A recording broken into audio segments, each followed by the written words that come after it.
A high-ranking cardinal calls for an end to synodality, while the Traditionalist Society of St. Pius X challenges the Vatican's excommunication decree. The Papal Posse, Father Gerald Murray and Robert Royal, are here with analysis.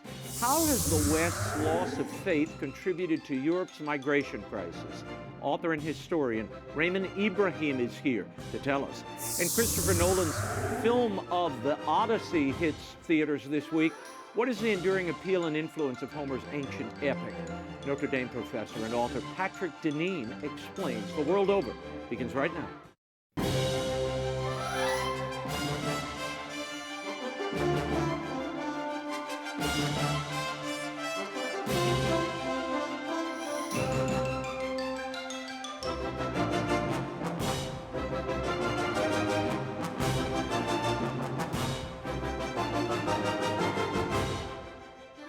Now, Raymond Arroyo. A warm welcome to all of you joining us in the United States and the world over as we celebrate our 30th year. We've got a great show for you this evening.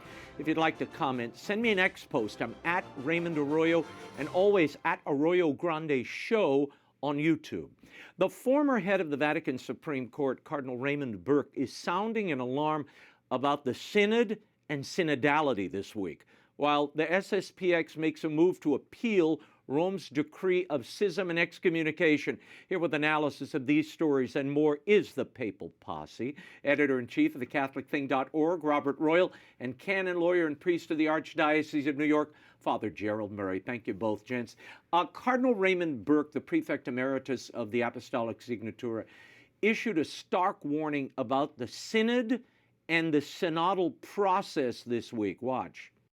I'm not the Holy Father, but I simply said, looking at this objectively, the process has to be stopped, and it has to be completely studied and reoriented, so that whatever this, and it's not synodality, because a synod refers to an institution in the church that's used extraordinarily to help bishops to carry out their work. It's something else that they're going after, but whatever it is, it has to be completely faithful to what the church teaches and to the holiness of the church's life. Now, he says the recent consistory is run on a synodal model, small tables and preset questions, and that dissenting views from cardinals simply never reach the Pope. Bob, how grave is Cardinal Burke's warning? Well, I think it's absolutely essential to pay attention to it, because after all these years, I think it's been 7 years. I think the synodality appeared in 2018 at the end of the Synod on Youth. Yeah. I mean, I was there, and it just came out of nowhere. No one, it hadn't been discussed. We didn't know that was a topic for that particular synod. And, you know, we keep hearing different things about what the synod is. It's a style. It's a paradigm shift. You know, it's a mode of walking together. And so, we're going to get to many descriptions in a moment. Yeah, I mean, we need some concrete questions answered. I happen to be looking into the history of Pope Benedict's allowing of the Latin Mass. And he allowed it after a synod. He had a synod with the cardinals in 2006. 2007, he published Summorum Pontificum, which allowed a broader permission of celebrating the Latin Mass. And that's the way that we understood synods in the past. What has happened in the meantime? I mean, we hear it's opening up discussion. There's nothing wrong with discussion among leaders of the church. But it also seems to have all these other goals in mind, and this method of going about things that haven't produced any fruit. I mean, what has happened in the last 7 or 8 years in the church that justifies the expense of time, of money, of getting together, and the controversies that have existed? I don't see the outcome it's any positive outcome in all of this. Don't get me started on what's happened in the last 7 years. But Father, canonically speaking, explain Cardinal Burke's point here about the mechanics and the process of the synodal office really controlling these cardinals. Well, the quick history is that the Second Vatican II endorsed the notion of a synod, and Paul VI made that a reality, established the Synod of Bishops. It's an office that's technically not part of the Roman Curia, but it's under the Pope. And the idea was that you would periodically call select bishops from around the world to come to Rome to consider a topic, to give advice to the Pope, and the Pope wanted to hear from, let's say, the leaders in the field how to deal with issues. That's how synods were run. Synods had experts, they had consultors, they had invited guests, but synod was exclusively made up of bishops and a couple of priests. What happened then, Pope Francis decided to change it. He decided to have lay people be part of the synod. He decided that they were going to have a vote. They would be members of the synod in an equal standing with the bishops. And this is what Cardinal Burke, I think, is getting at. The understanding of the synod in the Second Vatican Council and in the decree of Pope Paul VI is not what we have now. The Synod of Bishops, the Synod office is now called the Synod, not Synod of Bishops. They changed the name because, of course, they changed the reality. What this all comes down to, of course, is a question. How did an organizational structure, which reflects the hierarchical nature of the church, get changed such that now lay people are exercising roles that were restricted to bishops in the past? How did that happen? Is it justifiable? Is it in accord with Catholic doctrine? It certainly is not in accord with what Vatican II and Paul VI put in place. So I think that's what Cardinal Burke is getting at. And, you know, he's a man who has been in Rome for so many years. He's seen how things go. If you don't say, put a stop sign up something, then progress becomes inevitable, because you say, well, I guess that's resolved because it's been going on this way for a few years. And the answer is no. Full stop. Let's look at it. And let's look at it academically, seriously, not just a speech by some advocate saying, I like the fact that I can tell the bishops what to do. That's irrelevant. You can tell the bishop what you want to do without being a member of the synod. Right. But does the synod have a hierarchical nature or not? That's the essential question. Well, and in the last week and really months, we've been hearing mentioned, Bob mentioned it a moment ago, that this represents a paradigm shift within the church as regards church governance and established teaching on divorce and remarriage and sexuality. Burke weighed in on all of this as well. Watch. There is this whole discourse about change of paradigm. They keep invoking that there's been a paradigm shift. Well, the church doesn't have paradigm shifts. The church is one, holy, Catholic, and apostolic. It's always been that, and will always continue to be that. I'm confident our Lord will protect the church, but we have to do our part to say, no, this concept of synodality, while it may have a good motive in the sense of wanting to address the faith of the contemporary time, it's fundamentally flawed, because then this diachronic part is missing, the historical part. Bob, your thoughts, and then Father, I'll go to you. Yeah, I look, the very term paradigm is very strange, isn't it? I mean, is paradigm a term from Catholic tradition? Is it a scriptural term? No. I mean, it seems to be a kind of a modern, I mean, maybe even a postmodern way of talking about some kind of structure that by its very nature can be changed, because a paradigm is put together presumably by a group of human beings, and then it can be changed in a different way. I mean, there are paradigm shifts. I mean, and the one that is often spoken about in intellectual terms is scientific revolution. That, you know, some of the same things, the sun still comes up in the east, but we know differently now than we knew 1,000 years ago about, you know, about astronomy. Reasons. But that kind of thing doesn't seem to apply in the church, where the things that the church actually cares about and actually teaches about have a long history. And the way in which the church understands itself is that we are faithful. We're faithful to that deposit of the faith.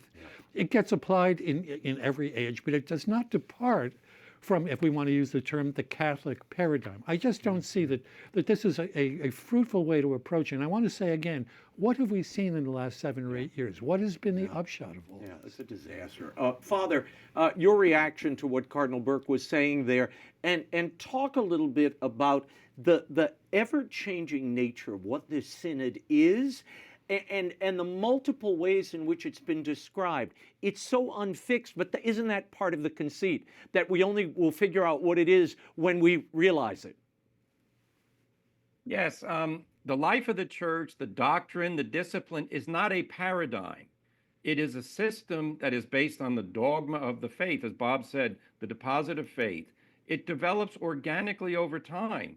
You know, people say, what exactly is Catholicism? Well, Catholicism is a set of teachings that Jesus Christ entrusted to the apostles along with the sacramental system so that they could propagate the faith. And over time, that developed organically.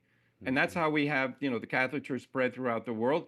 But the same thing we had at Jesus's time, which is the apostles and their successors, the bishops, that's what we have now. We had St. Peter, we have his successors.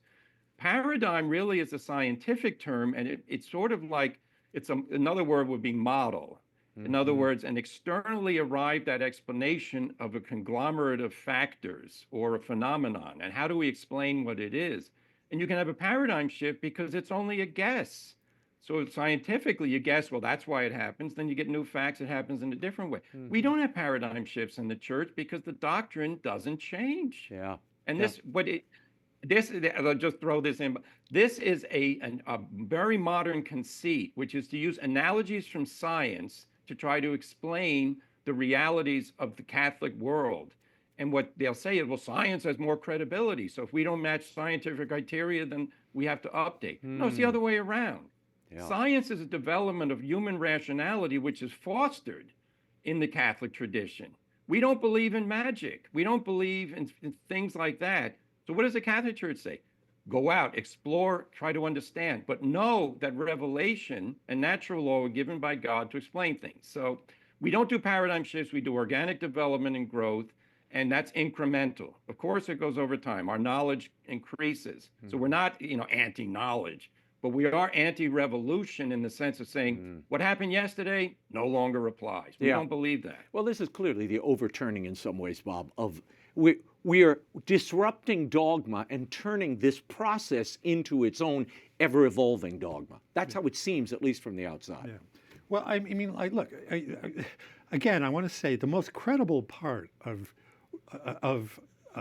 this kind of synodality is to talk with one another. I mean, the Pope has talked about in the past. Accompaniment. Yeah, he's talked about in the past, when he became, immediately after he became Pope, that he wanted the different dicasteries to talk more with one another. They seem to be isolated.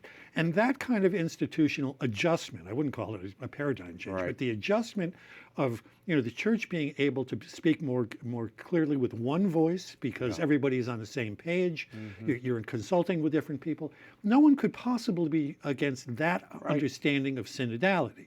Now, as Father often emphasizes, there's also the hierarchical element in this. But somehow that walking together and this talking together has become the be-all and end-all. And it simply can't be the case that we're going to have to wait until people come out of the synodal hall to tell us what Catholicism is in 2026. I mean, we have a pretty good idea of what that is. And look, we can look at another element of what they keep saying about this. This is to help evangelize. Has this become an evangelical tool that has borne fruit, or is it a bureaucratic morass? Is it kind of an ongoing commission about Catholicism that seems to get nowhere, and even its pronouncements are just virtually unreadable? And the process has been constructed in such a way that the cardinals feel they can't reach or have a dialogue with the Pope, who they're really there to serve with their ideas, with their knowledge, with their deep expertise. We've spent a lot of money training these men. Let's be honest. They should be accessible to the Pope in a public fora of their peers and not controlled by some process or of lay people canceling them out. Anyway, the recently sanctioned Traditionalist Community, SSPX, has filed what is called a preliminary recourse under Canon 1734. Now, this is basically a complaint against the Vatican's decree of excommunication. By their account and Rome's own code, that filing suspends the decree pending review. Father, what does that preliminary recourse mean? What does it actually do? And are these bishops, these SSPX bishops, are they excommunicated or not today? Okay, so a couple of things. Yeah, so the 4 bishops who were ordained and the 2 who were ordained, all members of the Society of St. Pius X, they were declared excommunicated for the schismatic ordination of bishops, which happened. That was a canonical decree from the Dicastery of the Doctrine of the Faith. It had immediate effect. What they have done is, according to canon law, they have filed a recourse asking the congregation to withdraw this decree of excommunication.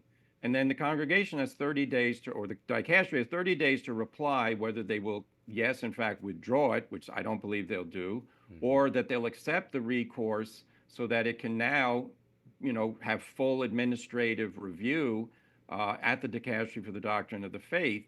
And this is, it's employed in canon law. It gives you an opportunity to have an appeal against a sentence or a decree.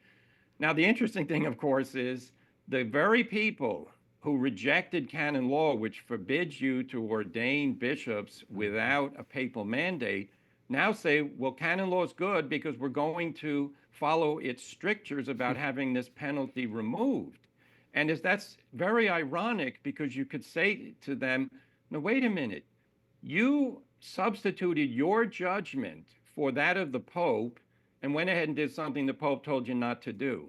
Now you're turning to the delegates of that Pope, in essence, to say, well, now we entrust to you our fate, because we want to follow, presumably, we're going to follow whatever decision you make.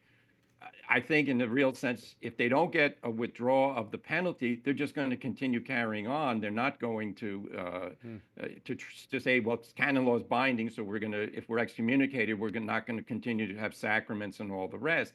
So it is a canonical provision. It doesn't mean that the decision of the Doctrine of Faith was annulled and is no longer in effect. It's suspended. The effects of it are suspended. That doesn't mean it's withdrawn. So we'll see what happens. But it's very, very ironic. I'm glad they did it, because there's an implicit recognition that they're subject to canon law, which is something that they did not do in the most grave matter against the will of the Pope. But my real advice to them is drop the whole thing. Go right to Rome and say, we did something wrong. We are going to ask for forgiveness for our sin. We want to be reunited with the Pope and the Church. And we want to live within the Church, just like so many other Catholics who are attached to the traditional liturgy and who defend the doctrine of the faith. Bob, the SSPX goes out of their way to say they are respecting the spirit of ecclesial authority. Are they? Well, I don't think that that's true at all. I think for all the reasons Father mentioned, and even for more. I mean, if anyone, I think, looking at this from the outside is going to look at this in the way that you regard in a secular context, in a court, the defense attorneys will try to play out the law, play out one law against another law, and delay as long as possible the arrival of a determination, and in this case in particular, kind of the conviction that what they have done is gone outside of canon law. And look, this dispute has been going on for 40 years. Yeah. It hasn't changed in its essential terms. We know that John Paul II lifted the excommunications back after a while. Pope Francis allowed the priests and the bishops to illicitly to hear confessions and to conduct marriages.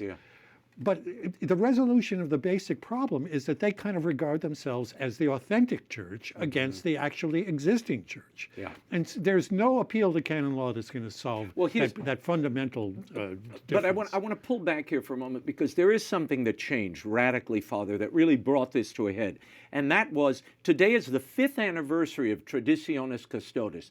This was Pope Francis's legislation that severely restricted the Latin Mass and its availability after Pope Benedict had liberalized its use and allowed any priest anywhere at any time without a bishop's approval to celebrate the traditional Latin Mass in his parish if he so chose. Francis, 5 years ago, decided to curtail that, and that drove a lot of people, because they were now starved of the old Mass, into the SSPX chapels. So now you're having bishops come out and say, as a solution, and this is Archbishop Gonswain, Pope Benedict's former personal secretary. You've got Cardinal Koch and others who are saying, Mueller, it's time to once again open up and loosen the restrictions on the old Mass. Your thoughts on that, and did Traditionis Custodes worsen the SSPX situation? Well, yes, I would say it's a sad anniversary. I remember very well today's, decision, Our Lady of Mount Carmel feast day. Very shocking. But by coincidence, that day I was attending a traditional Latin Mass celebrated in Connecticut by Cardinal Burke, who, the long planned Mass, which was so beautiful. No, it's absolutely clear If you're going to tell Catholics, do not attend the SSPX masses and other sacraments, then pastoral charity demands that you make available to those people who like the traditional Latin Mass legitimate places to go. And we had many legitimate places to go before Traditionis Custodes. Now we can go back to that previous arrangement under Pope Benedict. And, you know, I could say to Pope Leo, you have shown such great respect for the wishes of people to be heard and to be listened to and to be taken seriously. And I agree with all of that. Well, at one point you said you hadn't had the chance to meet with Latin Mass people who like that. Now's a chance to call together a meeting, you know, and just say, people who like the Latin Mass, let us know the reasons. Let us know if any of our concerns apply to you. But then let's liberate this. You want peace in the church right now, bishops and everybody else. Tell the Pope it's time to unrestrict the traditional Latin Mass. And Bob, you wrote a column this week in The Catholic Thing about, not about this controversy, but about the beauty of the Old Mass. Yeah, I happened to be at a funeral mass, a high Latin, a traditional Latin Mass for a young man who died tragically. And it was remarkable. Both of the bishops, there's a retired bishop and the currently sitting bishop in my diocese, and several dozen priests were there. It was not a matter of any kind of controversy over the form of the Mass. What it was, and it was deeply, deeply moving, which is why I wrote about this, that this man who had died in an untimely way, that this Mass was offered for him, and we cared about the ultimate destiny of his soul. I mean, that just came through so powerfully. And I think that a lot of people who are attracted, we talk a lot about young people who are attracted to the traditional Latin Mass. It's that. If you were floundering in the world and you were looking for something substantial to latch on to, now you can go to a place where there will be a reverent Novus Ordo Mass, but this really kind of connects you. It's like, you know, winning the lottery. I mean, you really find that there's something substantial there. And I think we want to keep remembering that not only is that available, it's available in my diocese, it's available in other places, but the dispute with SSPX is not solely over the liturgy. No, it is not. You're right. There's also a doctrinal. I mean, if you keep thinking that the church today is in crisis and it's no longer the authentic Church of Christ, that puts you at odds with a long history and the current occupant of the see in Rome. I don't see how you resolve that simply by allowing more Latin Masses. I'm in favor of that. I hope that a lot of people who have been going to SSPX Masses see that there is this opportunity, but I don't think that that's only what's at stake, and I hope and pray that we get more people who are going to come back inside the church, but it doesn't seem likely to me. Okay. Well, there's a story in the United States on Long Island, Father, that I need to get to. The Montfort missionaries have sold their former seminary in Bay Shore. It was built in 1926 and more recently used as a retreat house for priests. And they sold it to the United American Muslim Association for $5.2 million. Now, the buyer wants to reopen it as an Islamic boarding school. The neighbors are fighting the zoning board. Should a religious order be selling a former seminary to a Muslim association? We're seeing this pattern, Father, where the buyer of these closed churches and now a seminary and retreat center end up being members of the Islamic faith who want to use it for a very different purpose. Well, I don't object per se to this happening because if the order decides that they need that funding to accomplish other purposes rather than running a seminary, they need to maybe run a nursing home for their older members. That's an asset that they can dispose of. Now, the better situation typically is when you have Catholic property that's going to be sold to sell it to another Catholic organization because it was originally built, of course, by donations meant to promote the faith. But if that can't happen, then, you know, this is as an asset. And, you know, Islamic people, this is a free country. They have a right to worship God. I'm not going to object to that. It's a shame in the sense that the Montfort Fathers don't need a seminary anymore, but that's just the reality that we live in. Well, Bob, it really does tell us something about the state of religious vocations and institutional stewardship. As Father said, these were monies entrusted to a diocese or an order to build a church, build a facility, And now to divest that asset to a group that, and we just have to say it, you've studied Islam for a long time, it's a domination game. They're not buying they're not buying a storefront. They want a church. They want a former Catholic. It's like the Hagia Sophia in Istanbul. Yeah. The once glorious Catholic cathedral, now a mosque or a museum now. Well, look, this dynamic, I've said this many times before, but this dynamic is going to come to a head here in the United States as well. And Father is right. We live in a pluralistic society, so we try to, all different religions try to live and let live with one another. But the Muslim question is going to come to the fore. It's already come to the fore in Europe, where large numbers of Muslim immigrants are creating parallel societies. They want areas that are going to be ruled by Sharia law. And that has really brought things to a clash in the UK and France and Germany and elsewhere. Here, we fortunately, most of our immigration has not been from Islamic countries. But as Samuel Huntington, the great American political scientist, once said, everywhere that Islam goes, there are bloody borders. And we want to be welcoming of our Muslim co-citizens who behave themselves, want to be part of America. But ultimately, there is really a problem of Islam. They consider themselves, their own writings point to dominating Jews and Christians. And we know that there's a lot of money coming out of Saudi Arabia and elsewhere in the Middle East where oil money is suddenly booming, and those areas are booming economically. It's being used in Europe to build mosques. It's being used here to buy properties. We can hope that at least in this country, this will be a peaceful process. But I think you're right to point to the fact that domination is part and parcel of the ultimate goal of Islam, that there is the world of peace inside of Islam, and then there is the world of war that needs to be dominated by Islam. Yeah. Well, we shall leave it there, but be sure to check out the prayerful Posse episode on Arroyo Grande this week. We go in-depth on a couple of other stories we couldn't get to and more of this. Robert Royal, Father Gerald Murray, thank you both for being here. My next guest has spent 2 decades tracing the 14-century-long encounter between Islam and Christendom. From the fall of the old Christian Middle East to the Barbary Wars that gave America its first fight as a nation. Here with us tonight to discuss Europe's migration crisis and its rapidly fading Christian identity. Please welcome historian and author of The Two Swords of Christ, Raymond Ibrahim. Raymond, thanks for being here. You've said recently that Muslim migrants are being invited into Europe, not invading it.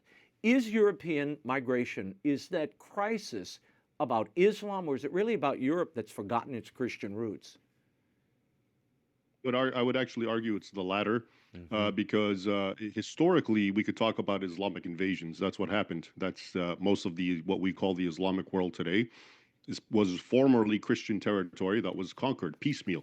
All of North Africa, the Middle East, later on Asia Minor, what we call Turkey, Spain was conquered, portions of France, and then the Balkans much later. Slave raids into Iceland, the Barbary Wars, as you mentioned, against America. All of that was by force, and you could call it an invasion. But today we're living in a time where the Islamic world is actually very weak. It can't force its way into anything. And we see that simply by looking at other countries in Europe, for example, Hungary and Poland, that have very strict, open anti-Muslim migration. And this issue isn't happening. Then you look at other countries, the UK and Germany, France, Sweden, lots of other countries. And these countries tend to be even more powerful than the other ones I mentioned, economically and militarily, politically. And yet they're suffering from, this as people see it, an Islamic invasion. And this is why I insist this is not an invasion. You have to understand the root source of it. They're being invited, they're being allowed in. They could be stopped. So it is something else, in my opinion. This is just, and I often give different analogies, but to make it to simplify it, one can say, and I'm not trying to call Muslims lions or animals, but you can say a lion attacks zebras. We know this, and they feed on them. But now and today in the 21st century, humans have advanced and they're able to tame and domesticate and put animals in cages and separate them. Now, if I all of a sudden decide to put a lion in a zebra enclosure and the lion starts attacking the zebras, who's really at fault now? Is it the lion or is it me? I think really the ultimate responsibility and blame rests with me. And that's how I see the current situation in Europe. And you make the case that modern Western Christianity shrank itself into something private, Jesus and me, just here, out of the public limelight, out of the public square. How did that theological and spiritual retreat open Europe to being overtaken by what you call a hostile ideology? Yeah, that's exactly right. This is how Christendom ultimately died. It stopped being a social, cultural, civilizational force and was essentially atomized into an abstract idea. I am saved, and that's all there is to it. And in as much as that's been done, this has created a vacuum. So in the earlier example I gave, where Muslims did invade Christendom, well, Christians fought back tooth and nail. And this was at a time, by the way, when Europe was much weaker than the Islamic world. So they paid a lot, a huge cost, lots of deaths in defending and trying to repulse Islamic invaders. But that's because they had something to live for. They had a civilization and a culture and a faith. But now when you've removed that and it's been atomized into just some abstract idea in the minds of some people, and then the rest are what we would call secular, atheistic, well, they're materialists, they're hedonists, and all these ideas are just not enough to fight for. And so this is why in many ways Islam is filling that vacuum spiritually in the West, because you need a spiritual, religious, substantive idea to actually actuate a civilization. And if it's not there, and it's not in most of Western Europe, well, a hostile force is coming and filling that vacuum. You draw a line between the Islam faith tradition and the ideology, Islam as a political ideology. Talk to me about that and how that is grossly misunderstood in the West. Well, honestly, historically, it was the political manifestation of Islam that was dominant. Let's not forget the word Islam or Islam in Arabic simply means submission, to submit. Well, what are we submitting to? Well, historically, traditionally, and even in the current era, if you speak to pious Muslims, you're submitting to the laws of Allah. Okay, this is not, again, unlike modern manifestations of Christianity that have been abstracted into just an idea of me and God love each other. Islam is very legal centric. And so it's about what you do in the now. It's political. You can't speak of a separation of church and state in an Islamic context. And this is why historically the caliphate, which is the primary manifestation of Islamic rule, was 100% a religious theocracy. The caliph is simply the successor of Muhammad. Okay, that's all that word means. A caliph is the follower of Muhammad. And this again underscores that Muhammad, the prophet, was a political figure. Okay, so historically, so when we talk about Islam, we're talking about the enforcement and the spread and the domination of what we call Sharia law, which is how to live according to Islam. And much of Sharia law, in my opinion, you could say it's neutral. It doesn't impact me. It's whatever Muslims want to do. However, there are a number of things that are antithetical to what Western, especially Christian civilization would teach, including killing the apostate and blasphemers, polygamy, sex slavery, concubinage, etc. Yeah, and you've placed Islam alongside fascism and communism as expansionist ideologies of the last century. I mean, and it is true historically, you see the march of Islam. How do you interpret what's happening now in America, let's say, where you have groups of people coming in Dearborn, Michigan, in parts of Texas, where entire areas really are being populated by design, populated to create what you mentioned a moment ago, a Sharia law, a counter society, if you will, a bubble of society that operates under Sharia law. It's outrageous when a normal person, a Western or a Christian person steps back and looks at what's happening. Because we go back to the idea, this issue is being invited in. America is supposed to have its own law and its own culture and its own way of doing things.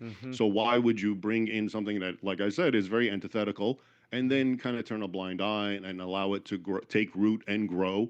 And, America is unfortunately on the same trajectory as most of Western Europe. A lot of people in America say, no, we're better than that. Honestly, it's not that. It's just because we don't have as many Muslims as they do.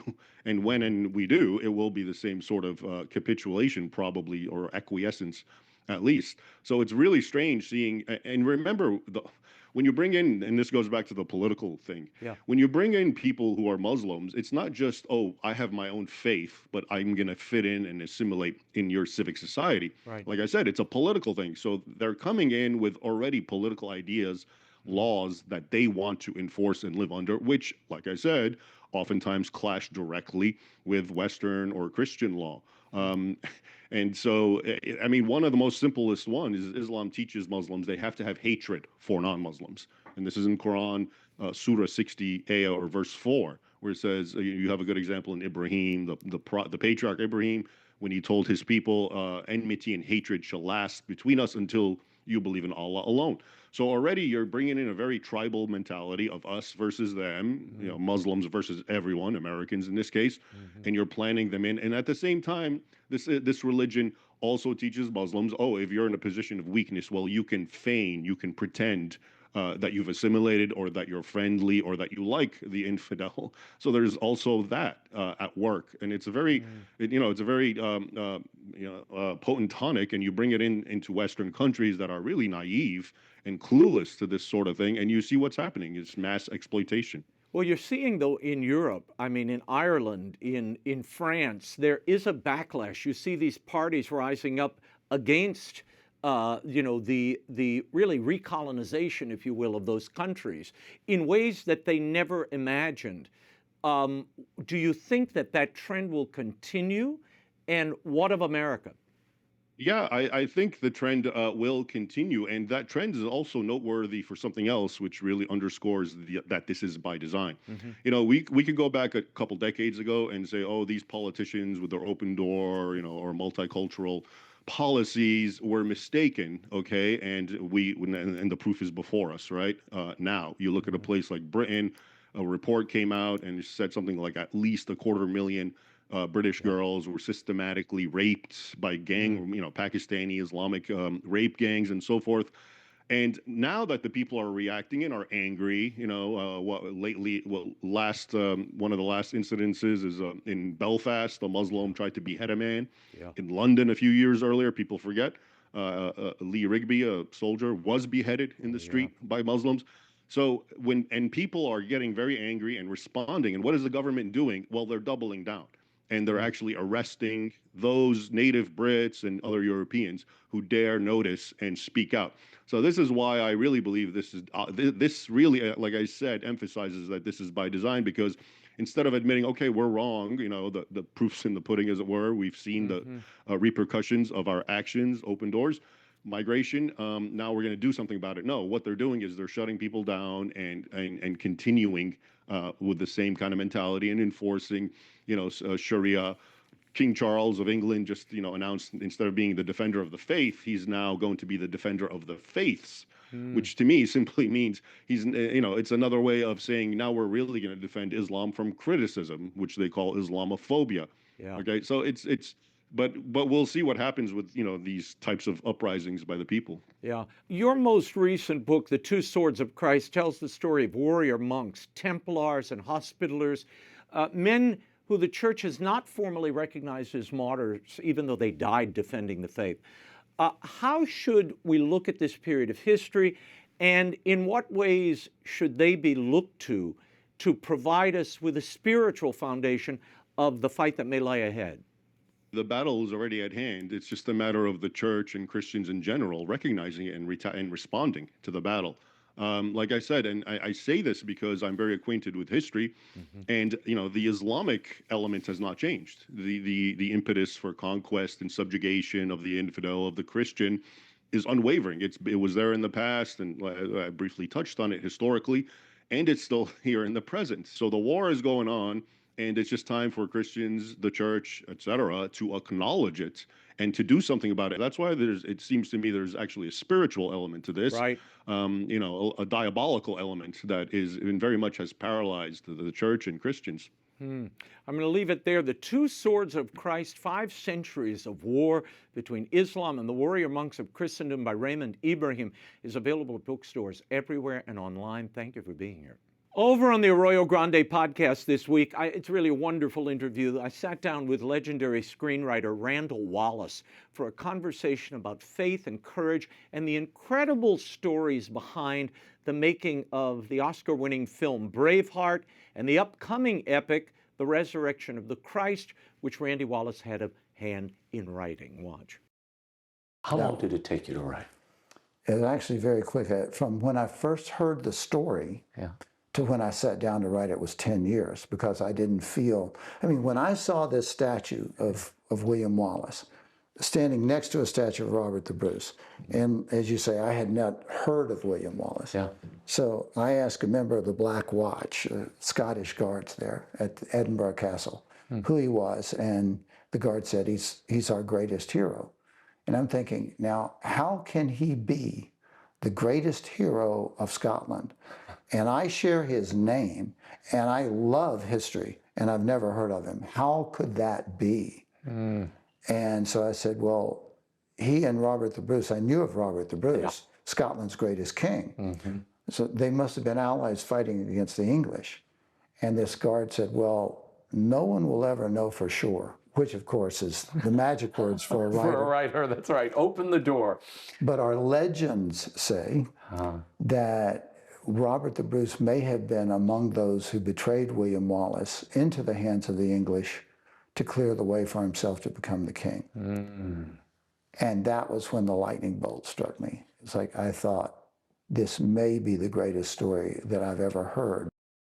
The full Arroyo Grande episode featuring Randall Wallace is on YouTube at Arroyo Grande Show or wherever you get your podcasts, Spotify, Apple, iHeart, and be sure to subscribe so you never miss an Arroyo Grande show. It's free. Go to Arroyo Grande Show wherever you get your podcasts as well. This week, Christopher Nolan brings his version of Homer's The Odyssey to theaters nationwide. My next guest is about to release his own examination of Homer, a Catholic look at the epic poem and its surprising hold on the American soul. He's a professor of political science at the University of Notre Dame and author of American Odyssey, What an Ancient Story Reveals About Our Divided Souls. Please welcome Dr. Patrick Deneen to the show. Patrick, thanks for being here. Why 2,800 years later is the story of Odysseus still so gripping and relevant to Western audiences, Patrick? Yeah, it's among the oldest stories in the world, and yet also the most contemporary. You have a story about a man who has traveled the known world, seen incomprehensible sights, encountered gods and beasts, mythical creatures, all variety of possible imaginary creatures. And all along, what he desperately wants is to return home. And so this is a story both about human restlessness, the desire to explore and to know and to encounter the unknown, a very Augustinian theme of restlessness, one might add, but also that desire finally to rest at home. And of course, it's a pre-Christian story, but nevertheless one that I think resonates for those of us who live in a Christian and a post-Christian world. You argue in this book that it isn't nostalgia driving this appetite, that it's actually recognition. What is it specifically about the American character that responds to this ancient poem in the way it does? So I think in many ways the ancient poem sets up a dynamic that is, you could say, has been intensified in its realization in the kind of westernmost part of the story, which is America since its founding. This is a country, of course, that's founded by people who traveled from elsewhere to come to a new world. And so it is about that restless spirit of discovery. And the American character is, of course, among its most iconic forms is the pioneer, the explorer, the astronaut, the wayfarer, but also that people came here to make a home, to settle down. We're not only pioneers, we're settlers, and to settle and establish roots. So this story, this very ancient story, I think appeals to us, and we can see, I think, this weekend with the outpouring of people to see this film. It's not just Christopher Nolan's version, it's a story that speaks to all of us. Yeah. Odysseus has gone 20 years in the story, 10 fighting a war he didn't start, and another 10 trying to get home to the wife who he hasn't laid eyes on since she was young. Penelope. Meanwhile, she's holding off a house full of suitors with nothing but her wits and her loom. What does Homer understand about marriage and fidelity that modern storytelling has simply forgotten? It's remarkable. If we remember, it's not just a war that Odysseus doesn't start. It's a war that's fought over an adultery. It's Helen, of course, Helen, who's not of Troy, who is either abducted or perhaps leaves willingly to join Paris of Troy. And a huge 10-year war is fought over this adultery. And so we can see that what Homer is portraying is that disturbance in the home necessarily leads to disturbance in the polity and in the cosmic order of things, that there's a connection between something we see as so private and something that is so profoundly public as a kind of world engulfing war as it was perceived at the time, and that the war can, in a sense, only be truly finished when peace and order and stability is restored in the home. And this is why, of course, Penelope is such a central character. She's the anti-Helen. She is the faithful wife who defends the home and remains ready for the return of her husband. And so the war ends not on the plains of Troy. It ends, in a sense, in the bed of Odysseus and his wife, Penelope. Yeah, you know, that's a great point you raised, Patrick, and it makes me think of something the Pope said a few weeks ago. He was asked about sexual morality, and he said, well, that's not the most important morality. You know, I want us to consider justice and freedom of speech and all of that. But actually, what you're saying here and what Homer is saying is that is the most important morality because it's foundational to everything else. Right. Yeah, there's no drawing some kind of a line between those things. That what we certainly see is that justice can only be achieved when there's justice in the home. And the disorder of adultery and the disorder of infidelity to the marital ties, it can't be contained simply to the four walls of a home. If we see disturbance in our political order today, and our social and moral order, I think it's fair to say that there's a straight line between, you could say, the immorality that now seems to define the sexual domain, and what we see now in the streets and in the polity at large. Boy, yeah, is that insightful? You're so right. Look, there's real temptation in this story, too. Calypso offers Odysseus an island paradise, immortality with no consequences. He turns it all down for his wife and, you know, his little kingdom. What is Homer saying about sacrifice and what really matters in life through that moment? Yeah, so one of the things I really emphasize in the book is that the Odyssey is in some ways the primer on what it is to be a human, that always and everywhere humans are tempted to be less than human or more than human. We could say this is to be beastly or to attempt to be like gods. And Odysseus is quite good at resisting, in a way, both of these temptations. He's not perfect, but on the one hand, he resists the temptation of the lotus eaters, right? The kind of exist in a drug-like stupor that, you know, we know well from those who want to just simply play video games and smoke marijuana all day. But he's also really quite remarkable in doing something that very few mortals can do, which is to decline the offer of immortality. And I think really what the driving force of all of this is that he remains human by keeping his eye on going home, on his fidelity and his ultimately his commitment to Penelope, his son, his kingdom, his home. Yeah, so you're really that it's not a house he's going back to, but home. And I guess after 250 years in our nation, why does that theme of homecoming and moral order resonate more than this incredible journey that he goes on? Well, I think it's more than it's in one ways it's a coincidence that the film and the 250th celebration of our Declaration of Independence both are occurring in the same month. But at a deeper level, it's very fitting, and it feels almost as if it could have been planned, it might have been. Yeah. Because of course, Americans are the restless people. We're always looking for more. We are a very pioneering, innovative people. But ultimately, I think all of our journeying, our pioneering, our exploring is about making homes. And we have maybe a temptation to forget that as we celebrate American freedom, American independence, American liberty. We need to remember also that it's about American commitment and duty and sacrifice, and that our nation rests on our freedom rests on our capacity to be creatures of commitment and obligation and duty. Yeah, and this anniversary affords us the occasion to talk about Jefferson and Adams and so many of the founders who read Homer in Greek. How directly did the Odyssey, do you think, influence their thoughts about self-governance, exile, and the character required to sustain a republic? Well, all of the great founders were familiar with the classical tradition, and all of the figures of the classical tradition were deeply steeped in the Iliad and the Odyssey. Homer was, in a sense, their sacred text. And so I think it's fair to say that the familiarity with the classical tradition simply meant familiarity with the deepest teachings of the Odyssey. So I think it's fair to say that even where there's not a direct line of influence, I mean, they could quote Odyssey, the Odyssey, they could quote the Iliad.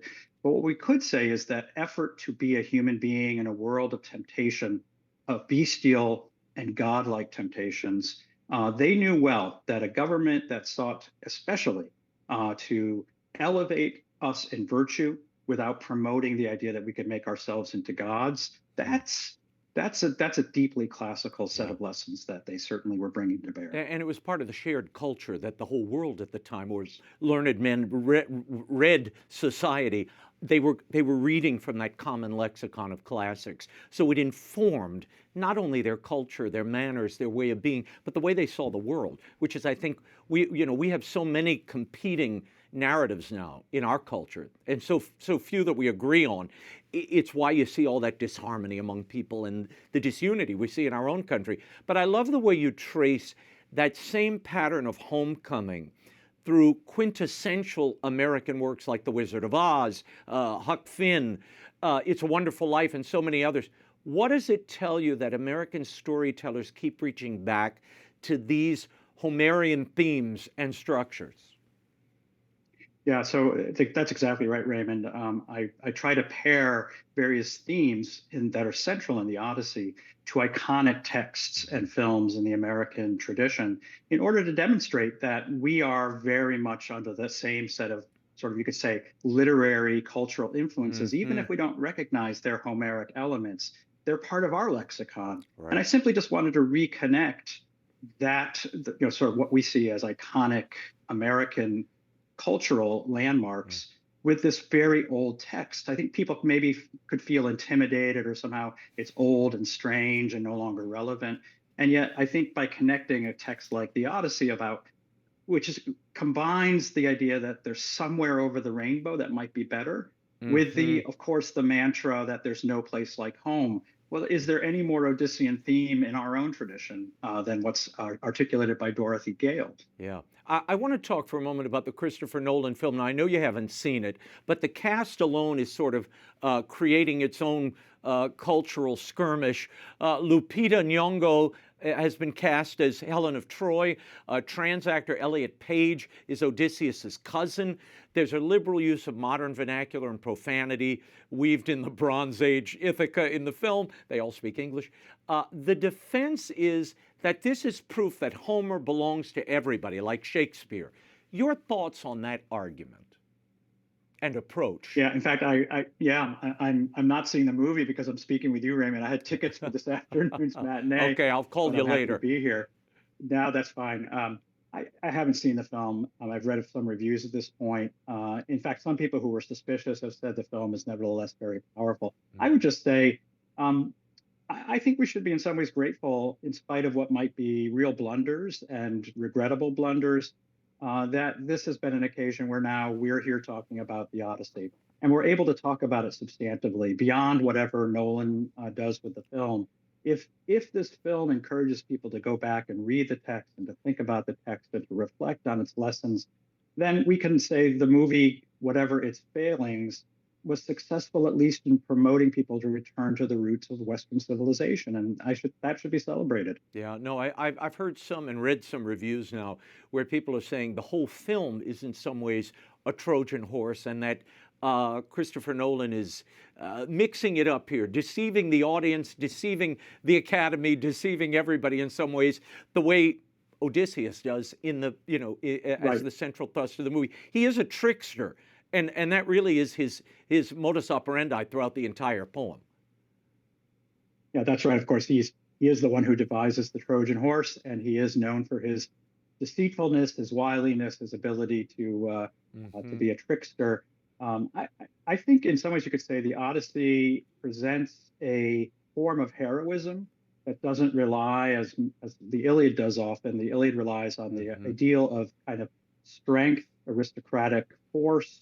The Odyssey is a text that celebrates intelligence, and it celebrates fidelity and loyalty, and especially fidelity and loyalty of ordinary people. And I think this should be underscored, that this is a text, of course, about figures who are royal aristocrats like Odysseus, like Penelope, but also some of its heroes include a swineherd and a servant woman, ordinary people. And I think it's necessary to underscore that this is the first time in Western literature we could say we see the inklings of the idea that you should be judged not by who you're born to, but by the content of your character. And in this case, some of the heroes are not typically hero material as would have existed before. So it's a text that I think speaks deeply to our American sense of equality and the inherent nobility that can be seen in any human being, no matter their station. Yeah, and the wily rascal, nature of American, the scrappy nature of Americans.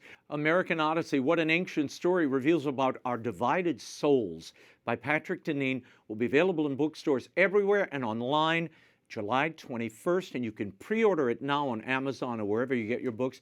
Patrick, thank you for being here. Hope you'll come back soon. Absolutely. Thank you, Raymond.